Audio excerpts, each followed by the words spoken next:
My bracket is totally dead at this point. Yeah. Yeah. I had Virginia in the fucking Elite Eight, so. Yeah, you're fucked. Yeah. Now, Ariel, I told you, I'm the one who leads. Let's do it one more time from the top. 1, 2, 3, 4. 1, 2, 3, 4. And twist. 2, Holy 3, 4. shit. That is not what I think it is, right, Eli? Right? I don't know, Cecilver. What do you think this is? Well, it looks like you're dancing with a dead fucking body, Eli. No, I'm not. Okay, good. Because this week's essay is on Carl Tanzler, and he pretty much did that. So I'm very familiar with the story, Cecilton, and you can trust me, this isn't a dead body. Okay, good. It's several dead bodies that I pieced together from at least 6 different corpses, okay? You are unreal. Hey, what's that smell? What the fuck do you think it is, Heath? He has a dead body in here. No, not the dead body smell. It always smells like that in the studio. I'm getting like a breakfasty smell. Is it brunch? I'm getting a brunch type Eli, smell. you're going to take that mess of bodies outside right now. Okay, but I didn't even get to show you all the upgrades I made. Did bread just fall out of her crotch? Toast. I'm done. Cinnamon raisin toast. Love that. So, Eli, you going to introduce me to your friend or...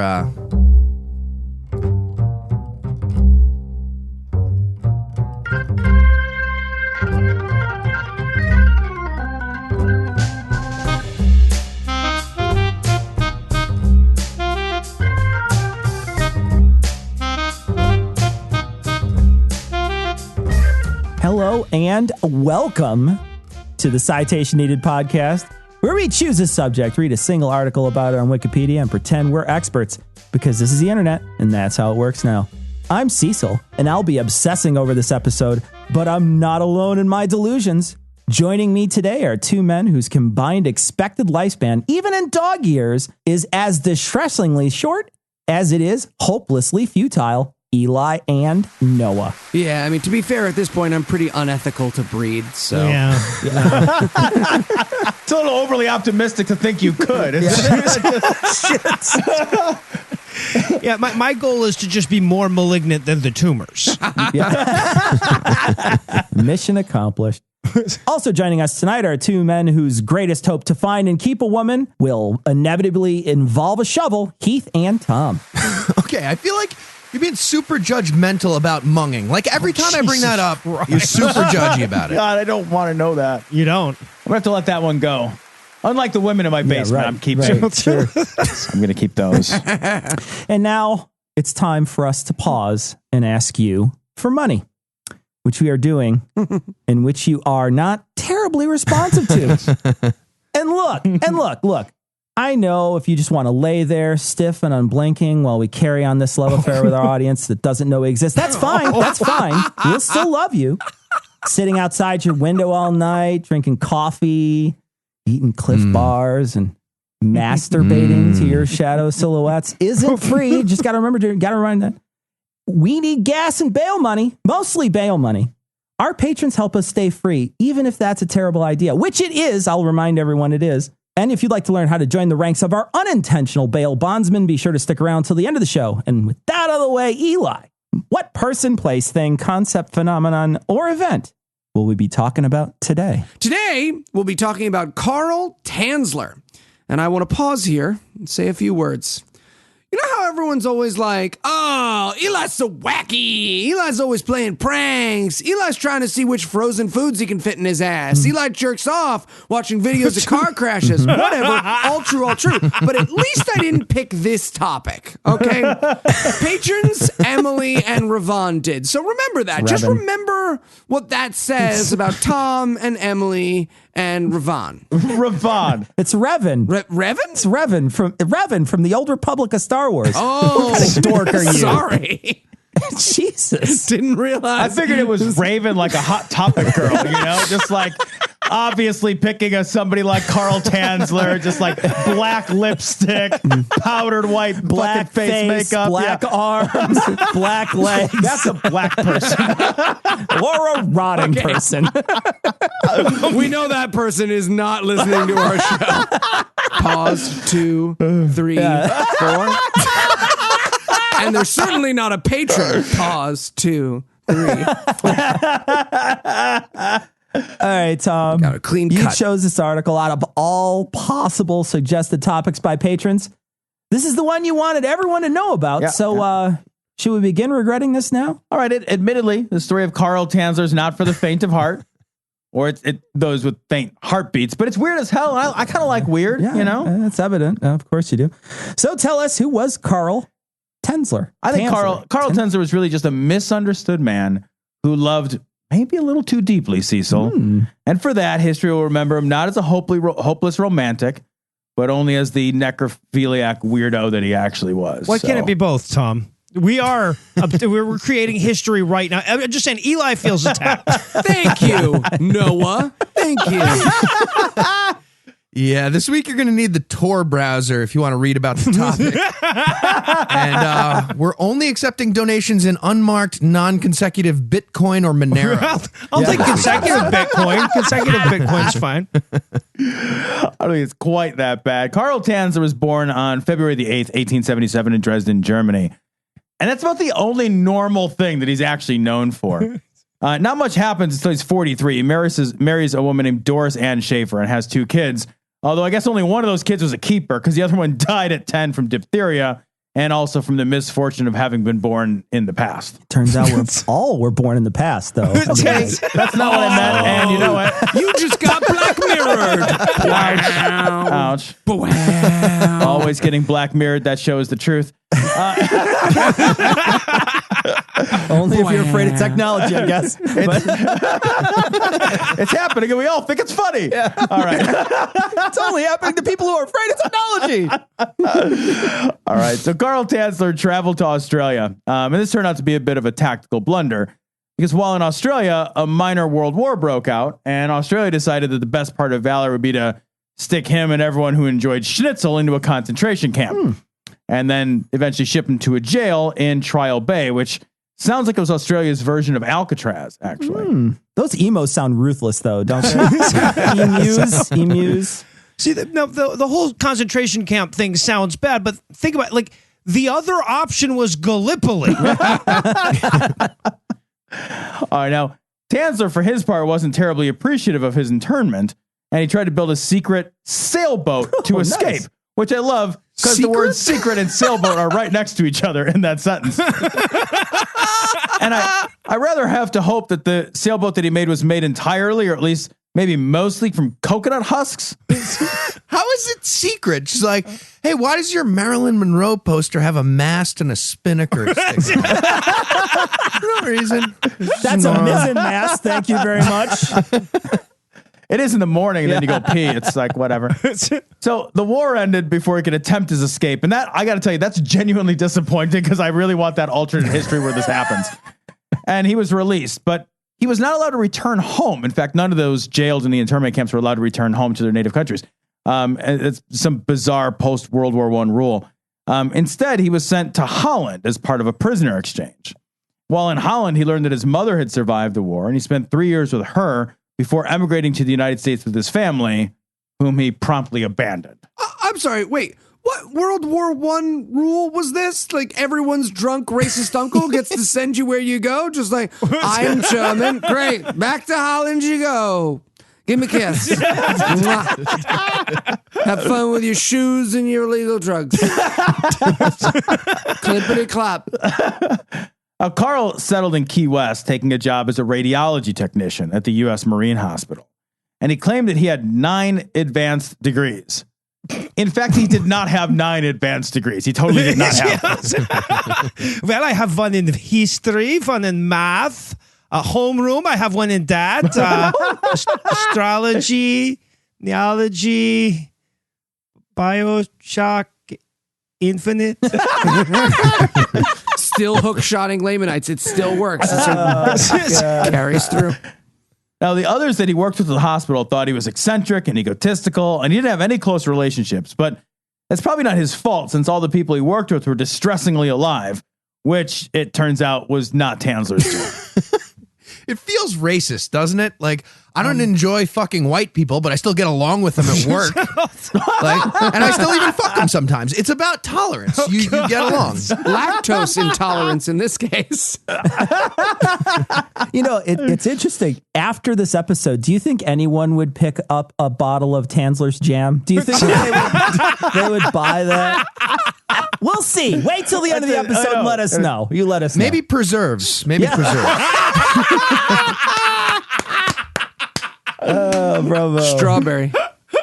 All right, so Carl, through his whole life, was plagued by a recurring dream.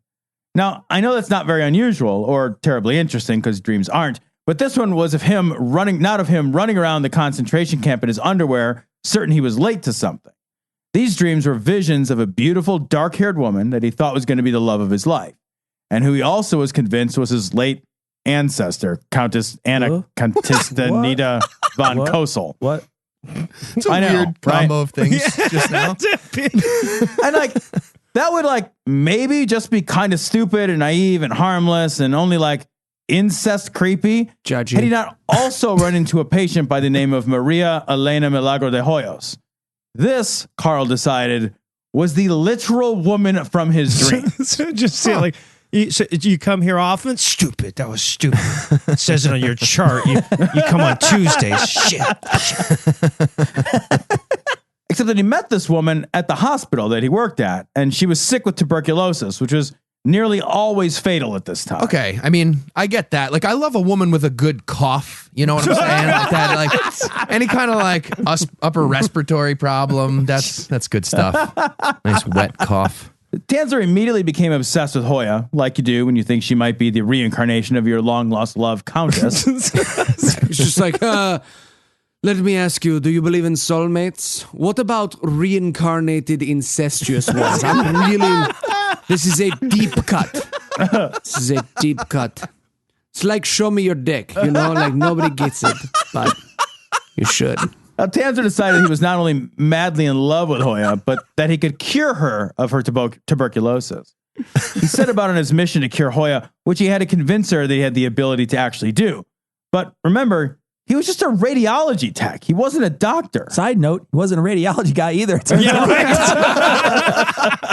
And other side note, he's a necrophiliac, so he might not be trying to cure you. In training. Okay. Other side note, Heath is judgy. Let's just throw it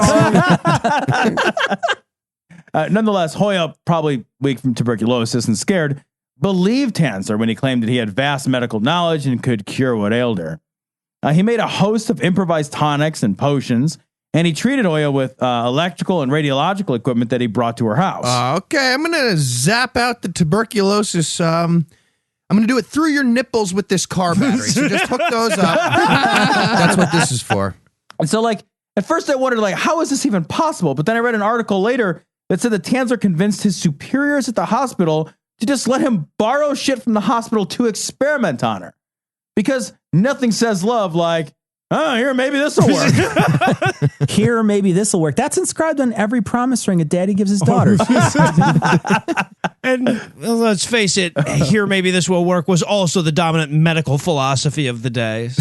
Yeah, right. So in the midst of these homemade treatment protocols, he professed his love for Hoya, and he showered her with jewelry and gifts. For her part, Hoya was busy trying not to be dead and showed little interest in Tanzler's romantic overtures. Oh, you didn't get me anything. Okay, no, that's fine. A handkerchief filled with blood. Again? So, despite her best efforts to, not be dead, and Tanzler's, she very rudely up and died, probably to keep him in the friend zone. Fucking bitches, am I right? Fuck, man. Hey, I've had women try more extreme measures. Yeah. I can't. Yeah, this is one of those few times that dying backfires as a plan. We're about to find out.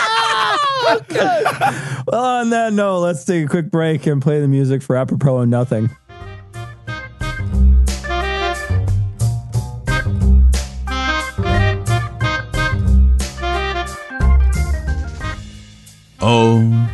Maria Elena Milagro de Hoyos. I'm dying to tell you how happy and joyous you made me the day I dressed in black, first caught your eye and gave it back. My eyes fell on you, yours fell from your face. Then I got smoky marbles and quickly replaced them. I could see in an instant that I'd stolen your breath. My heart skipped a beat, and yours skipped the rest. And yes, a corpse is a corpse, of course.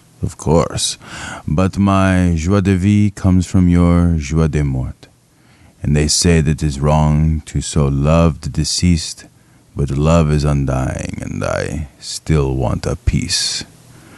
Oh, Maria Elena Milagro de Hoyos, their taboos and their prudery seeks to destroy us. I can't stand their censure, and you just can't stand. But despite their denouncement, I'll ask for your hand. You're still breathlessly back with your big lipless smile. You'll be so giddy you might lose your head for a while, but I'll twist it back on with a smooth, practiced skill. And, well, live happily ever after, or at least one of us will. We'll have a beautiful wedding beyond all comparing, with flowers and candles and great puppeteering. Then we'll offer our vows with a minor eviction, because till death do us part, to me, lacks conviction.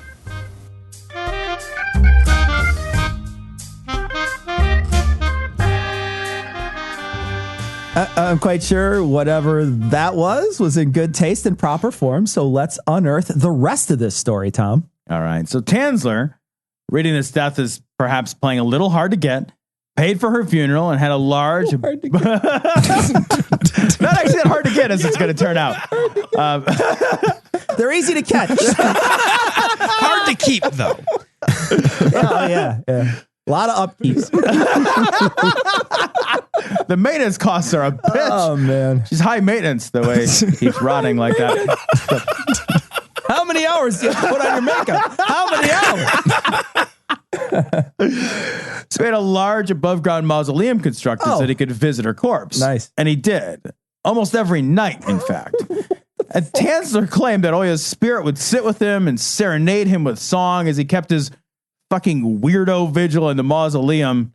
And according to Tanzler, she begged him to release her from her stone prison, which is kind of weird since he built her that stone prison. So is that what makes it weird? He's going to break her out of his stone prison. He's going to have to bake a necrophile into that cave. No. And thanks to gay people, Jewish bakeries have to let Nazis buy a swastika cake with a dead person inside. It's a rule. That was a weird production of Fiddler on the Roof. I want to say that right now. If I were a dead man. Eventually, these nighttime mausoleum visits, they didn't cut it. And it was time to take this relationship to the next level. Oh, God. We're going to move in together. Oh, Jesus Christ. So Tanzler, he did the only sensible thing. He took a little red toy wagon to the mausoleum, exhumed her decomposing corpse, plopped it in the wagon, and took his love home. Yeah, the getting the corpse into the wagon is the tricky part, though. It's like, you know when you try to flip a soft omelet and you fuck it up?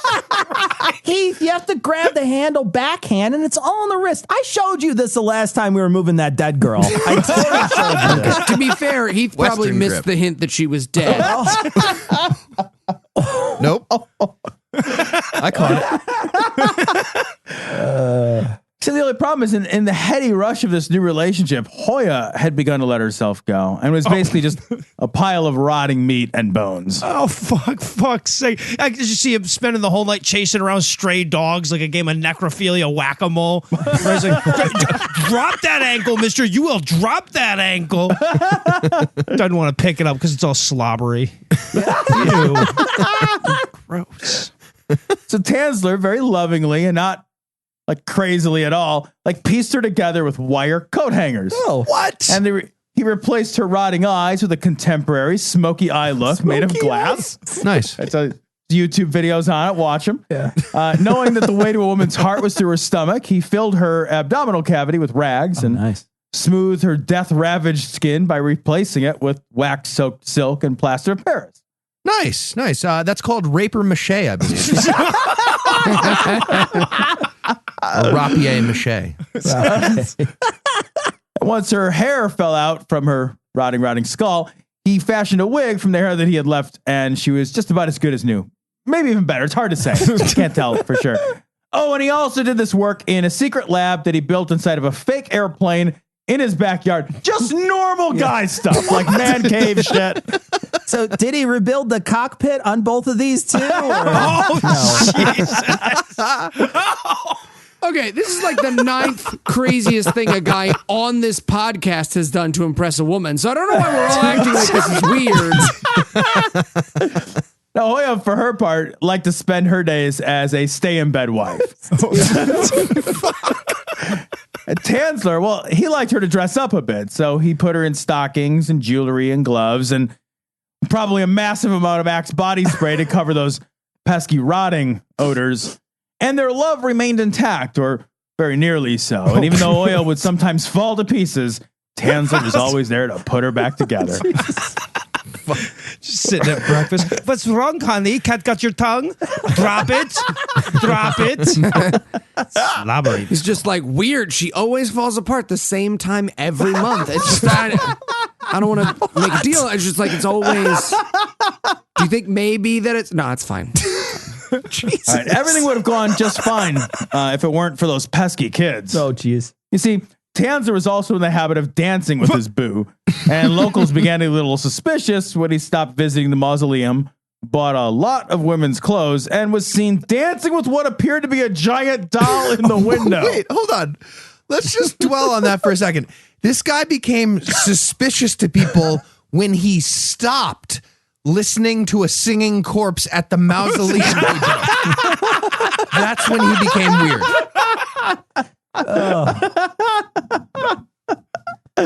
All right, like many a romance too good to be true, jealous locals began to spread rumors that Tanzler was keeping Hoya's body in his home. That was a rumor which was totally true, but still, mind your own fucking business. I love that they dance. It's like, she sucks at the tango, but she's awesome at the hokey pokey, guys. Hold on. 7 years after Hoya's death, 7 years, guys. Jesus Christ. Her sister showed up to confront Tanzler, and she was all like, "Is my sister's corpse in your house?" And he was all like, "What? No. Oh, that corpse. Oh, yeah. No, it's totally your sister." He starts holding hands with both sisters. No? Okay, sorry. Misread that. Misread that. All right. I thought okay, now? to be no? okay. Okay, still me. no. That's still no. I tried a second time. I don't want to be in this episode. I thought you leaned in for a second. I felt like you leaned in. Did you not? All right, that is on me. That is on me. Please don't tell BuzzFeed about this. You're being weird. Oh, God. Now, first, everyone thought he just had this like really creepy wax doll, but yeah, no, didn't have that. He did not have one. Authorities seized the Hoya corpse from Tanzler, and upon autopsy discovered that a paper tube had been inserted into her vagina. Now, I want to be very clear and fair here, because it's not clear from any of the articles that I read that he actually fucked that Yes, tube. it is. Yes, it is. It's clear. But it does seem pretty clear that there would be much need to keep that station open if you weren't planning on making a stop. So. I'm sorry. It's not clear if he fucked the tube. Oh, Wikipedia, you are the grandmother talking about her gay son of reference text. His friend is going to be here, too. Nope, just the one room. They're pals. That tube just pushes the maggots out of the way so he can make a deposit at the squirm bank, guys. Come on. Oh, God. Yeah, I mean, doesn't it seem like the paper tube kind of ruins it? What's the old saying? If it ain't broke, just fuck the maggot hole. Like, what are you going to put a tube in there for? That is the old saying. You're right. Yeah, that's it. All right. Now, The funeral home that took charge of Hoya's body, and that they did the only responsible, respectable thing, and they put her weird body on display to take advantage of the publicity from the scandal, allowing thousands of people to gawk at the weekend at Tanzler's love doll. Oh God! Please, Tom, please tell me there was a carnival game where you had to bounce a quarter into that tube. Just tell me that's true. Just tell me that's true.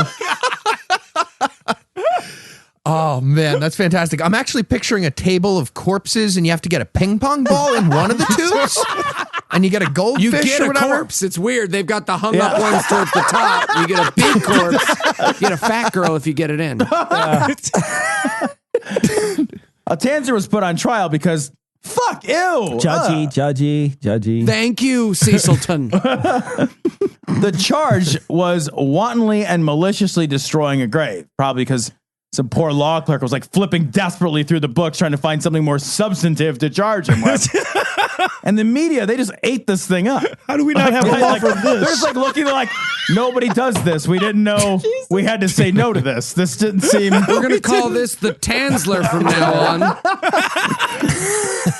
The media ate this thing up, and Tanzer became something of a celebrity. Honey, I won't eat for a week. All right, so what else is new?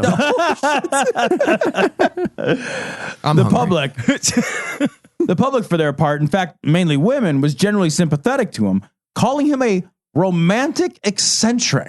But not that BuzzFeed article. That was totally different. That was a different take on the whole thing. Definitely a bunch of weird fights at brunch that weekend with a bunch of couples. Just like, you want me to fuck your corpse after you die? Is that what you like? I don't understand what you're even saying. No, I want you to want to fuck my corpse. I don't want to have to tell you. I want you to just already want. I don't want to say it. I bet you'd fuck Allison Charleston corpse after she died. Jesus, can you let it go? It was 5 years ago. We're married. All right, it all sounds pretty bad.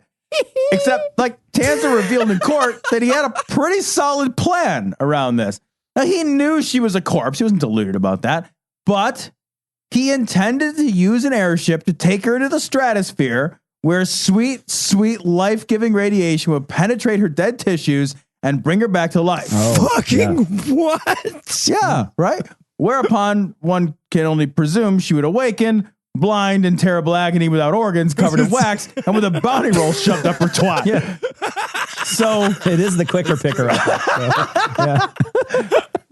pretty glad he didn't actually get to that stage in that plan. Yes. Not. You can't even afford an airship because you're poor. Okay, I'm so confused. I don't even understand what are we saying? Where are we landing on this? Do you want me to fuck you? It's so confusing what's going on. I'll buy an airship. You want to get an airship? We'll go this weekend to get an airship. No, I don't. I want to be super clear, by the way. Tijuana, if you want to use awakened, blind, and terrible agony without organs, covered in wax with a bounty roll shoved up your twat on your tourist brochures, now you have to at least link to this episode. We'll let you use it for free. Because you of heard the us, truth. Tijuana. We'll sue. We will sue. Oh, this part I love because Tanzer was actually cleared of all charges because he had the corpse for so long, the statute of limitations had run out. Why would you have a statute of limitations on this shit? Not sure at all why they had a trial, even if their statute of limitations had run out. But I don't know, it was olden times, so fuck it, they did. Tanzler, cleared of all charges, was taken care of in his later years, inexplicably by the wife that he had abandoned way earlier in the story. What? Oh, yeah. Huh. And then he also made a life-size effigy of Hoya from her death mask that he slept with every night until his death. Oh. Now, the rumors are that when Tanzler died, they found his body curled up in the arms of the dummy that he had created. But more believable reports are that he was found dead on the floor near a bookcase. You be the judge. You decide. You know what? In this case, that's fine. A movie, by the way, is currently in the works based on the story that no shit will be done with stop motion puppets. So pretty much a perfect documentary. Soundtrack by Dead Can Dance on that one. So, it's going to be great. And Tom, if you had to summarize what you learned in one sentence, what would it be? I'm not doing that. Yeah, okay. No, I don't blame that's you. No. Let's just I'm skip not- right to the quiz. Let's just go Absolutely not. right to the quiz. I don't want to have learned anything Right to from the this quiz. one. I learned a lot. Wax. paper tube. Jesus. All right. Speaking of which, I'll start the quiz off here. Everybody was super quick to assume the worst when you mentioned the tube upper cooch. But which of the following non-sexual explanations is actually the most likely? A, creative umbrella storage.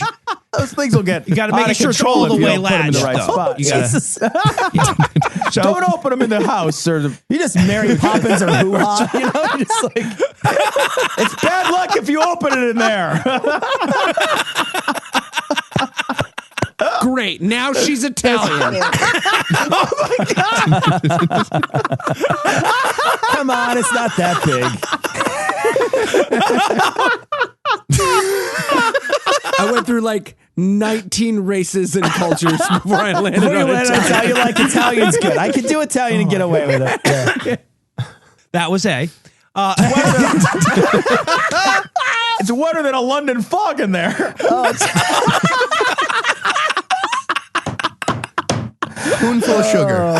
Still A. It's still A. Spoonful of sugar. Medicine goes down. There's a candelabra. You know what? I'm just going to close on A though, because there's no way B through D are going to live. Okay, so no, we'll go so anyway. good. All right, so B. Where else are you going to put your hand to make her talk? Up her ass? That's fucking tacky. That would be rude. It is kind of tacky. Keep it classy. Was it C? It would allow him to place her in various locations like a Lego man? Because nobody assumes the little hole in their feet are for fucking, do they? Same concept. You don't. Speak for yourself. Speak for yourself. That's how you meet your soulmate, though. That's how you meet your soulmate. If your dick just fits right, yeah, you're with me, Tom. Or was it D? That's where the T-shirt's fired out of. It's D, man. It is D. It's D. It's D. You know, it That's was where D. the D went, too.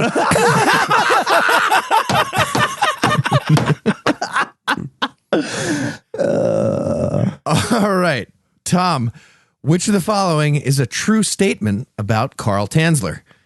A, detectives found a non-functional flashlight in Ms. Hoya's ass that never made sense to them. Confusing to the whole Bureau. B, Tanzler's great-grandson is the lead writer for Westworld. C, the working title for that Carl Tanzler Muppet movie you were talking about is The Hmong and the Restless. Or D, according to multiple authors, Tanzler pulled off a switcheroo and ended up getting Hoya's corpse back a second time so he could die with it. Probably by doing some sort of hilarious Thomas Crown Affair hijinks with a whole bunch of fuck mummies. Fuck mummies. Again, giving her the D. I'm going to go with D. That is correct. All right, Tom. When you Netflix and chill with your desiccated fuck doll, which movie do you put on? Oh no! Wait, me personally or hypothetical? Yeah, it's a hypothetical. Oh. I would never. I don't assume. I would never assume. Yeah. Because you know A, it's mannequin. A, Just saying. sensible woman. B, death to coochie. C, dirty rotten towel hole. Or D, pulp friction. Pulp friction. Yeah, it's pulp friction. Pulp friction.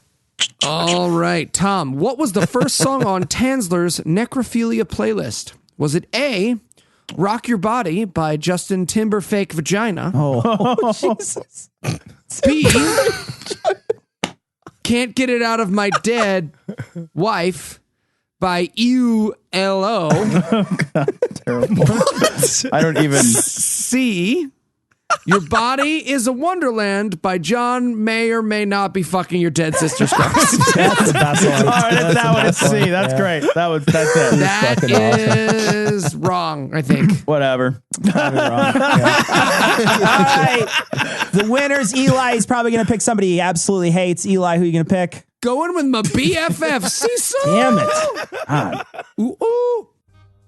All right, well, thanks for joining us. I'm thanking you on behalf of all the other guys. You can listen to our other shows, Scathing Atheist, God Awful Movies, Skeptocrat, and Cognitive Dissonance. And if you'd like to help keep this show going, you can make a per-episode donation at patreon.com/citationpod or leave us a 5-star review everywhere you can. If you'd like to get in touch with us, check out past episodes, connect with us on social media, or check the show notes, be sure to check out citationpod.com. Bounty, quicker picker upper.